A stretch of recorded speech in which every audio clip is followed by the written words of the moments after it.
Olá pessoal, vamos agora à nossa segunda aula de revisão para a nossa prova,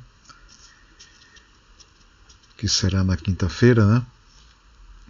Então a gente vai continuar a nossa aula de revisão aqui, fazendo alguns exercícios, certo? Muito bem, deixa eu colocar aqui em tela cheia. Na aula passada a gente fez alguns exercícios, a gente parou nesse último exercício.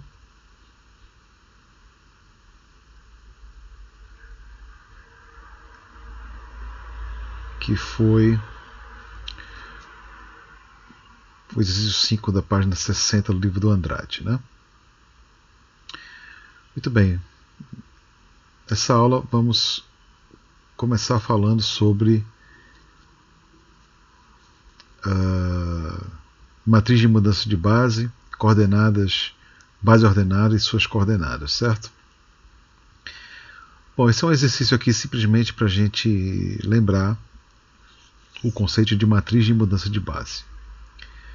Repara que aqui eu tenho o exercício é o seguinte: determinar a matriz de mudança de base, da base beta para a base beta', onde beta é essa base aqui, né, a base do R3, e beta' é uma outra base, a base canônica do R3.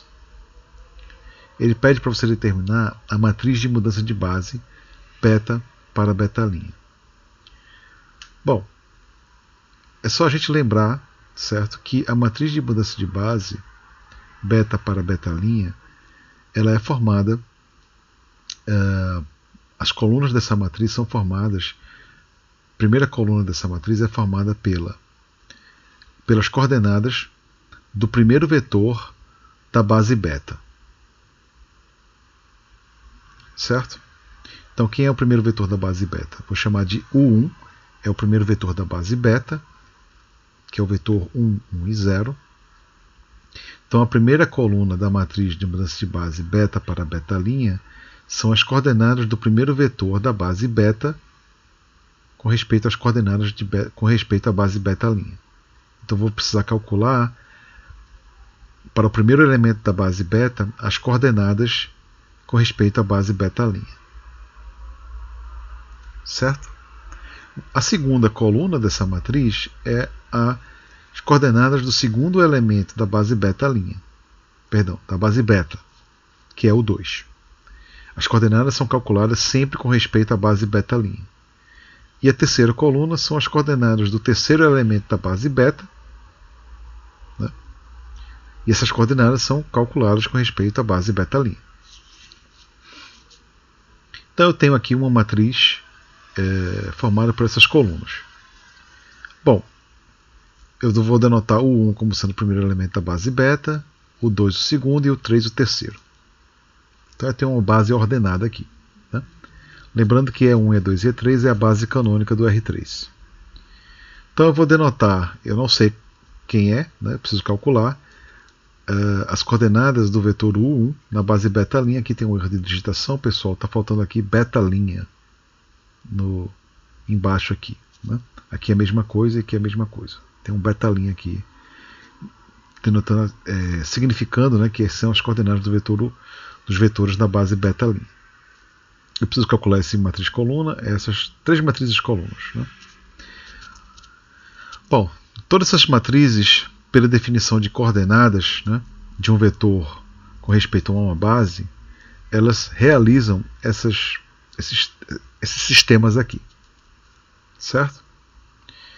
É a nossa definição de coordenadas, né? Se essa matriz são as coordenadas do vetor 1 na base beta', né? Então o vetor 1, né, ele é escrito como combinação linear dos elementos da base beta'. Certo?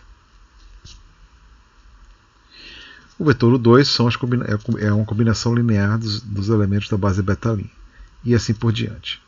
Repare que a base beta' é a base canônica, né? Então é fácil, né, observar que o A11, A21 e A31 é simplesmente você calcular a transposta, né? Porque essa aqui é uma matriz linha que vira uma matriz coluna. Mesma coisa para o segundo e terceiro elementos. Né? Como a base beta' é a base canônica, não tem nada o que fazer.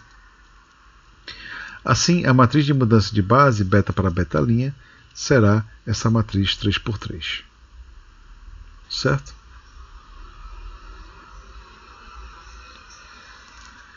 Muito bem. Próximo exercício, um pouco mais elaborado, é o seguinte. Considere alfa a base canônica, né?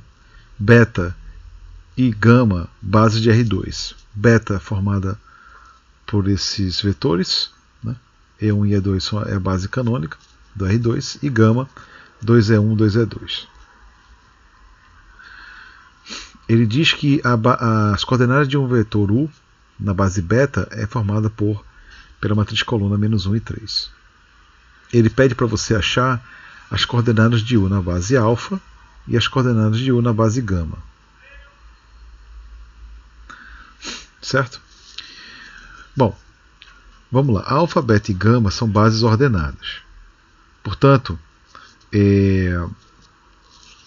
são bases ordenadas, né?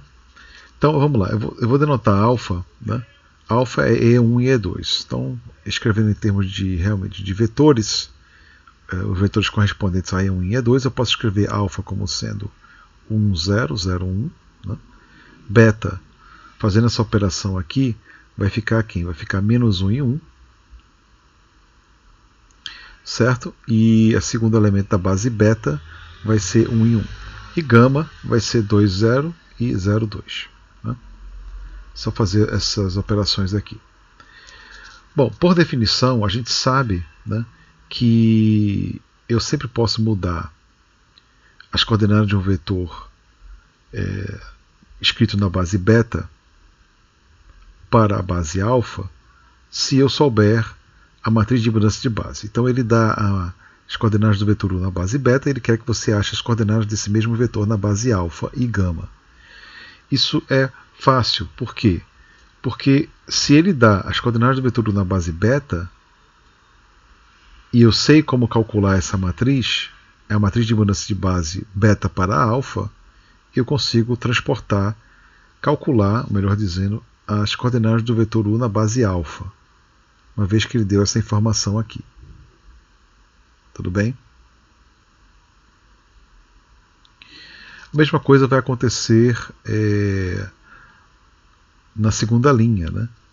Se eu sei as coordenadas do vetor U na base alfa, da primeira parte do exercício, se eu calculo essa primeira linha aqui, eu vou ter essa informação. Uma vez que eu tenho essa informação, eu preciso calcular essa matriz de mudança de base, alfa para gama. Faço essa multiplicação e eu acho as coordenadas do vetor U na base gama. Certo? Bom, então todo o exercício a primeira parte do exercício é você calcular essa matriz aqui. Matriz de mudança de base beta para alfa. Lembra a definição da matriz de mudança de base. Primeira coluna, eu vou pegar as coordenadas do primeiro elemento da base beta, que é -1 e 1, e escrever esse vetor nas coordenadas em relação à base alfa. Certo? Então eu preciso calcular as coordenadas do vetor -1 e 1 na base alfa. Depois eu vou calcular as coordenadas do segundo elemento da base beta, que é 1 e 1. Vou calcular essas coordenadas com respeito à base alfa. Tá certo? É só vocês lembrarem que essa letra em cima significa eu vou pegar os elementos da base beta e vou calcular as suas coordenadas com respeito à base alfa. É o que está embaixo. E aí não tem erro, certo? Muito bem. Para calcular as coordenadas desse vetor na base alfa, é fácil, né? Eu vou denotar as coordenadas desse vetor -1 e 1 na base alfa como sendo A11 e A21. As coordenadas do vetor 1 e 1 na base alfa como sendo A12 e A22. Essas matrizes coluna, elas resolvem esses dois sistemas aqui. Não é verdade? Pela definição de coordenadas, né? -1 e 1 é a combinação linear dos elementos da base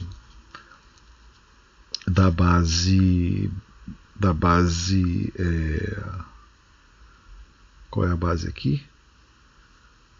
Da base canônica, né? Que é a base alfa. A base alfa é a base canônica. Certo? E 1 e 1 é a combinação linear dos elementos da base canônica, que a gente chamou de base alfa. Né? Bom, então é óbvio que a primeira coordenada, né, vai ser simplesmente menos 1 e 1. Eu transformei essa matriz de linha para uma matriz de coluna, certo? Porque é a base canônica.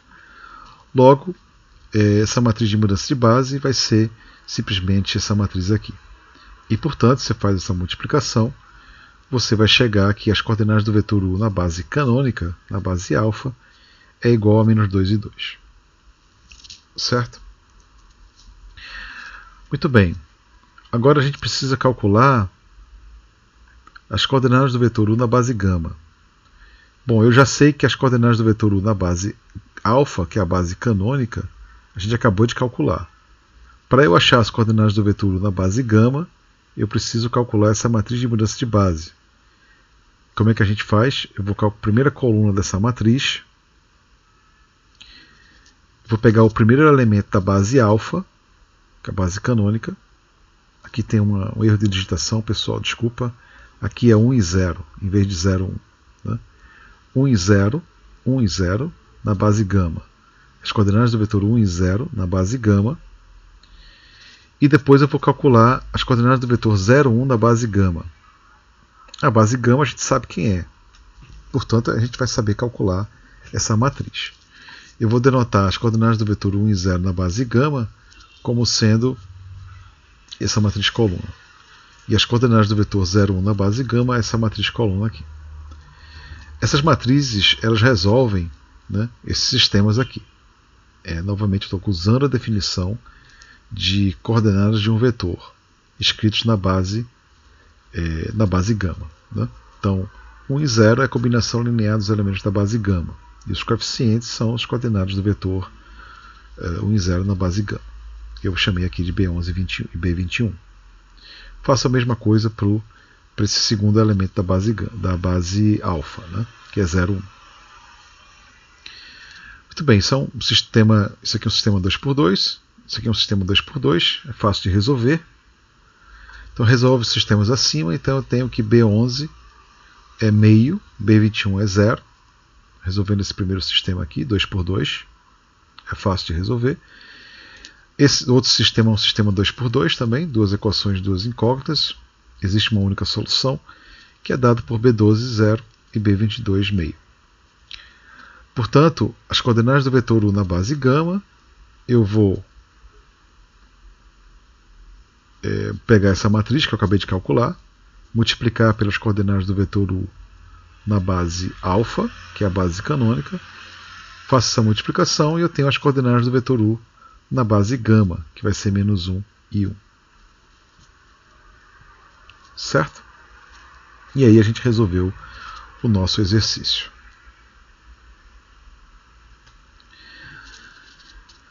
Próximo exercício, ele dá W1 como sendo um subconjunto, né, XY no plano cartesiano, onde x é igual a y. Né? Eu estou pegando a diagonal do plano cartesiano. Ele pede para você encontrar um subespaço de R2, tal que realiza essa soma direta, tal que R2 pode ser escrito como uma soma direta de W1 com o W2. Certo? Bom, é intuitivo quem achar, ter uma ideia de quem é a W2, né? Porque olha só, W1 ele é formado pelos vetores, né, xy, onde x é igual a y. Então, geometricamente falando, se você desenhar, você está pegando a diagonal do plano cartesiano.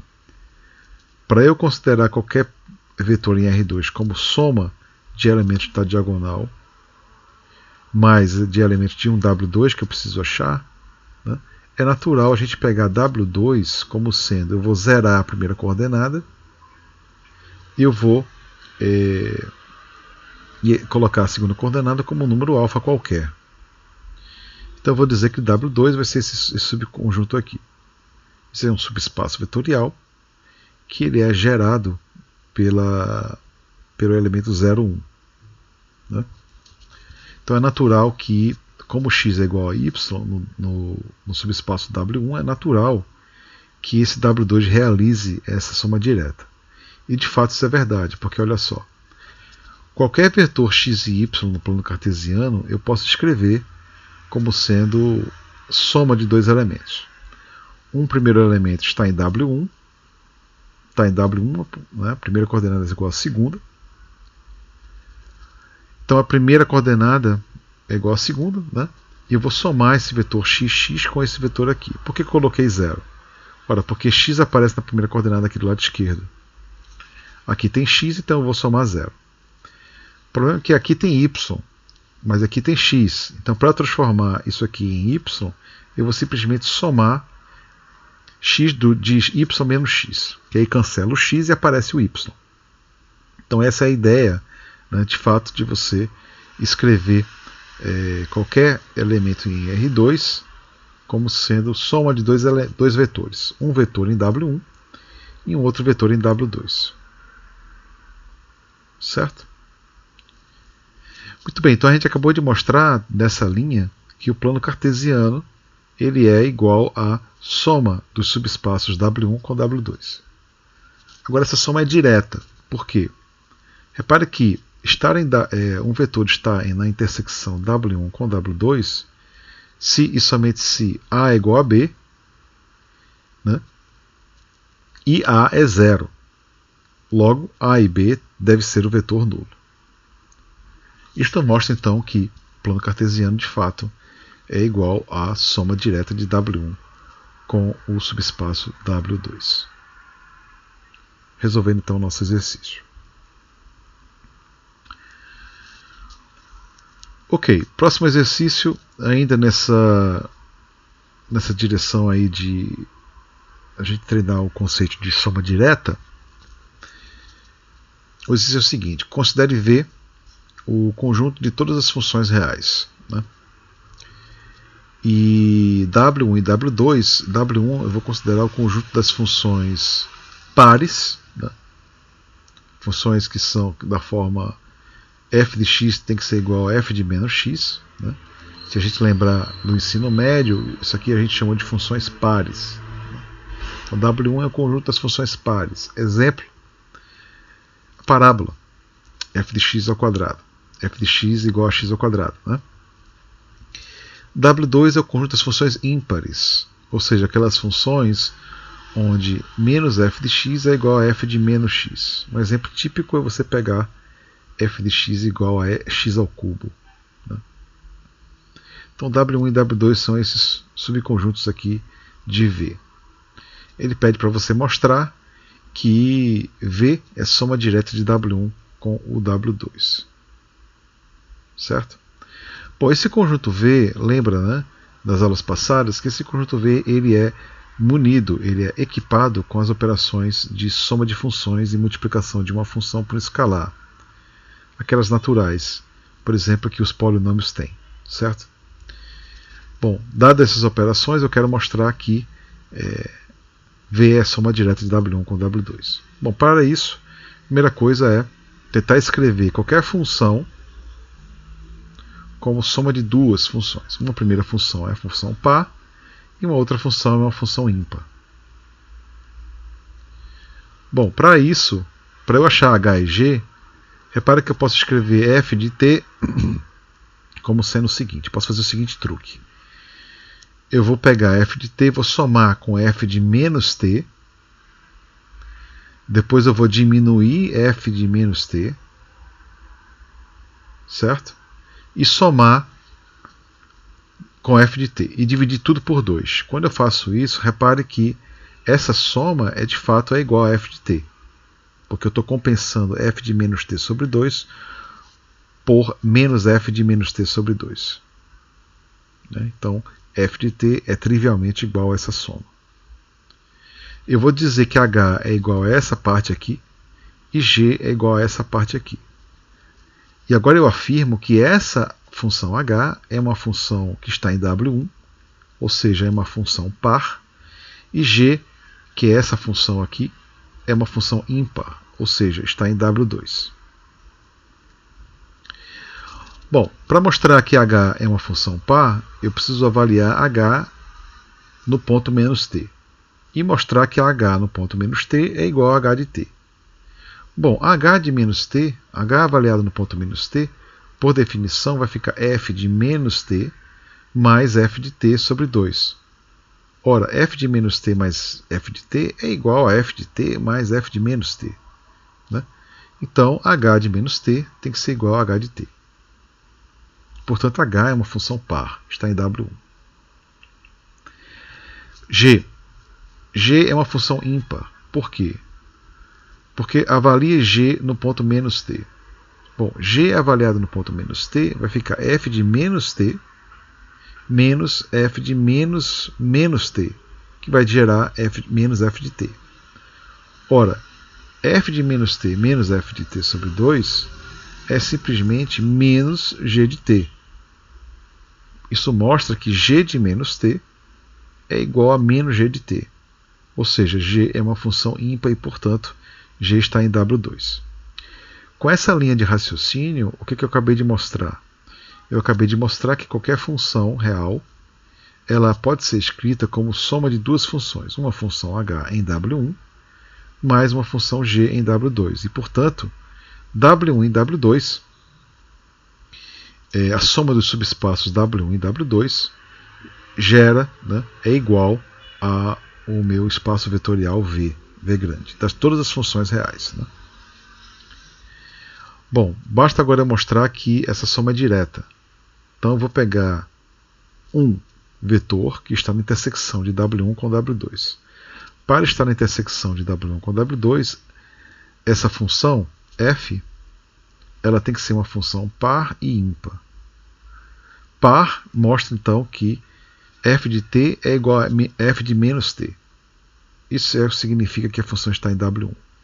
Por outro lado, essa mesma função tem que estar em W2, ela tem que ter uma função ímpar. Ora, a gente sabe que função ímpar é f de menos t igual a menos f de t. Portanto, para uma função f estar na intersecção, eu tenho que f de t tem que ser igual a f de menos t e também tem que ser igual a menos f de t. Jogando esse cara para a esquerda, eu tenho que 2f de t tem que ser igual a zero para todo t número real. Ora, como 2 não é zero, né, não é nulo, a única possibilidade disso acontecer é que f de t tem que ser zero para todo t. Portanto, a única possibilidade de uma função f estar na intersecção desses dois subespaços vetoriais é que essa função seja a função nula, seja, portanto, o elemento neutro. E isso mostra, né, que a intersecção aqui é o elemento neutro, isso mostra que V, de fato, é soma direta de W1 com W2. E resolvendo, então, o exercício. Muito bem. Próximo exercício é você mostrar o seguinte. Considere V agora o espaço de todos os polinômios de grau até 3, polinômios reais de grau até 3. Ele pede para você determinar uma base e a dimensão do seguinte subconjunto. W ele é formado pelos polinômios de grau até 3, cuja derivada é nula. P' de x é igual a zero para todo x número real. Ele pede para você determinar uma base e a dimensão deste subespaço vetorial W. Bom, primeiro note que para resolver esse exercício você vai pegar um polinômio qualquer, que eu vou escrever esse polinômio como sendo... Eu vou escrever esse polinômio... Desculpa, pessoal, ocorreu um... voltando aqui. Onde eu estava, sim. Note que se eu pego um polinômio P dessa forma, para resolver o exercício eu preciso achar uma base para W e a dimensão desse conjunto, né? Então eu vou comece notando o seguinte. Eu posso escrever qualquer polinômio nesse conjunto V como sendo esse um polinômio assim, né? A0, A1, A2 e A3. Qualquer polinômio em P3 posso escrever dessa forma. Quando você calcula a derivada de um polinômio dessa forma, um polinômio genérico dessa forma, Você observa que a derivada no ponto x vai ser quem? Vai ser o A1 mais 2A2x mais 3A3x ao quadrado. Portanto, a gente sabe que a derivada de um polinômio p dessa forma será nula se e somente se, né, A1, 2A2 mais 3A3 devem ser nulos. Né? Ora, 2A2 é nulo só se o A2 é nulo, e 3A3 é nulo só se o A3 é nulo. Portanto, a derivada será nula se e somente se A1, A2 e A3 é nulo. Então eu posso escrever W como sendo o conjunto dos polinômios de grau até 3, escritos dessa forma, né? Onde os coeficientes que multiplicam a variável x, x ao quadrado e x ao cubo devem ser igualmente nulas. Certo? Então eu posso escrever W como sendo esse conjunto de polinômios. Olha, então essencialmente esse conjunto de polinômios são números reais, porque A1, A2 e A3 são nulos. Né? Então são polinômios triviais, aqueles polinômios que são simplesmente funções constantes. Então qualquer polinômio P em W ele será gerado pelo conjunto beta formado por um único polinômio, P0, onde eu vou dizer que P0 é x elevado a zero, que é igual a 1. Então note que eu sempre posso escrever qualquer polinômio P em W como sendo essa combinação linear aqui. Certo? Portanto, eu acabei de mostrar o seguinte, que esse conjunto W ele é gerado pelo meu subconjunto beta. Conjunto beta que, por outro lado, ele é somente formado por um elemento. E, portanto, beta é linearmente independente, e como só tem um elemento, beta ele é uma base. Ele é linearmente independente, é uma base, e a dimensão de W1 vai ser dado por 1. Certo? Resolver então o que ele pediu. Bom, próximo exercício. Você considera, ele pede para você considerar o seguinte: sejam U e V vetores não nulos de R2 e suponha que não exista um escalar A que realize essa igualdade. Ou seja, U não é combinação linear de V. Essencialmente é isso que ele está dizendo. Suponha que não exista um escalar A tal que U é igual a V. Ou seja, U não é combinação linear de V. Ele pede para você mostrar que nessas condições o plano cartesiano ele é soma direta de U com V. Então como é que a gente resolve esse exercício? Vamos lá. Por hipótese, U e V, né, são não nulos. E U e V é um subconjunto linearmente independente. Por quê? Porque ele diz que U não é combinação linear de V. Né? Portanto, esses dois conjuntos, esses dois elementos formam um subconjunto linearmente independente. Muito bem. Eu vou começar a mostrar essa igualdade, né, mostrando primeiro que a intersecção desses dois subespaços vetoriais, isso aqui tem dimensão 1, né, isso aqui tem dimensão 1 também. Vou começar a mostrar que esses dois subespaços vetoriais têm intersecção formada pelo elemento neutro. Repare que θ está na intersecção, né, com θ não nulo, se e somente se, né, θ tem que ser igual a αU para estar nesse subespaço, e ele tem que ser igual a βV, porque θ tem que estar tanto nesse subespaço quanto nesse. Então θ ele pode ser escrito como sendo um alfa de U de um lado, e por outro lado também ele pode ser escrito como um beta de V. Como U e V são não nulos e θ é não nulo, alfa e beta devem ser não nulos. Certo? Alfa e beta devem ser não nulos. Bom, nessas condições eu posso então escrever U como sendo beta sobre A vezes o vetor V. O que geraria um absurdo, né? Geraria um absurdo, porque, por hipótese, U não é combinação linear de V. Certo?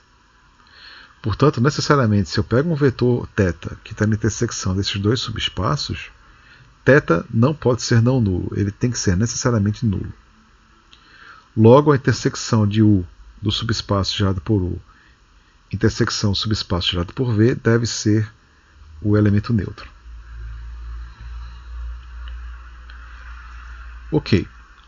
Por fim, eu vou mostrar agora que qualquer vetor em R2 ele é combinação, ele é soma de dois vetores. Um vetor que está nesse subespaço, mais um outro vetor que está nesse subespaço aqui.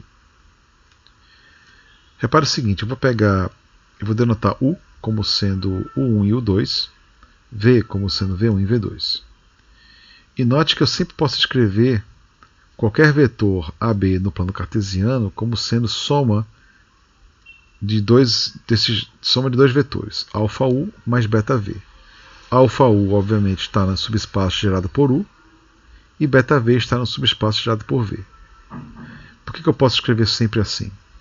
Porque eu posso sempre tomar α e β como sendo soluções desse sistema 2×2, duas equações de duas incógnitas. Dado U e V, eu sempre posso, e A e B, eu sempre posso resolver esse sistema. Esse sistema é um sistema linear possível e determinado. Existe uma única solução para esse sistema. E aí a gente mostrou, por fim, que o plano cartesiano ele é, de fato, a soma direta do subespaço gerado por U mais a subespaço gerada por V. Certo? Ok, pessoal, a gente vai parar por aqui. Eu acredito que nessas duas aulas de nossos encontros no Teams, né, foi suficiente aí para a gente discutir exaustivamente aí as várias questões aí da lista e outras questões também que cercam, né, a matéria para nosso teste 1. Certo? Um grande abraço e até quinta-feira.